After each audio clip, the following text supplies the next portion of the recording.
que esperava pelo gol do মাঠে নেমেই জোড়া গোল করলেন নেইমার জুনিয়র, কিন্তু গোলের চেয়ে আলোচনায় এসেছে তার উদযাপন। গোল উদযাপনে তাস খেলার ভঙ্গি করে তার পোকার খেলা নিয়ে চলা সমালোচনার এক প্রতীকী জবাব দিয়েছেন। যদিও তার এমন উদযাপনে তৈরি হয়েছে আবার নতুন বিতর্ক।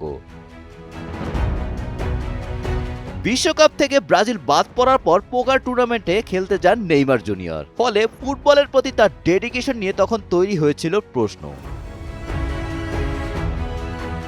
গত শুক্রবার চাপেকোয়ান্সের বিপক্ষে 2-2 গোলের ড্র হওয়া ম্যাচে সান্তোসের দুটি গোলে আসে নেইমারের পা থেকে। ম্যাচের 35 মিনিটে আলভারো বাররেলার পাস থেকে চমৎকার ফিনিশিংয়ে প্রথম গোলটি করেন তিনি। গোল হবার পরপরই নেইমার দুই হাত দিয়ে তাস বিলি করার ভঙ্গি করে তার পোকার খেলা নিয়ে তৈরি হওয়া বিতর্কের জবাব দেন।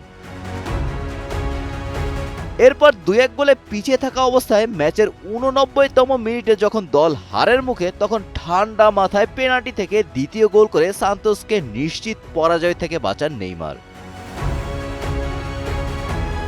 এই পারফরমেন্সের মাধ্যমে সাবেক বার্সা ও পিএসজি তারকা প্রমাণ করলেন মাঠের বাইরের জীবন যাই হোক না কেন, খেলার মাঠে তার নিবেদন ও দক্ষতা এখন আগের মতোই অনন্য।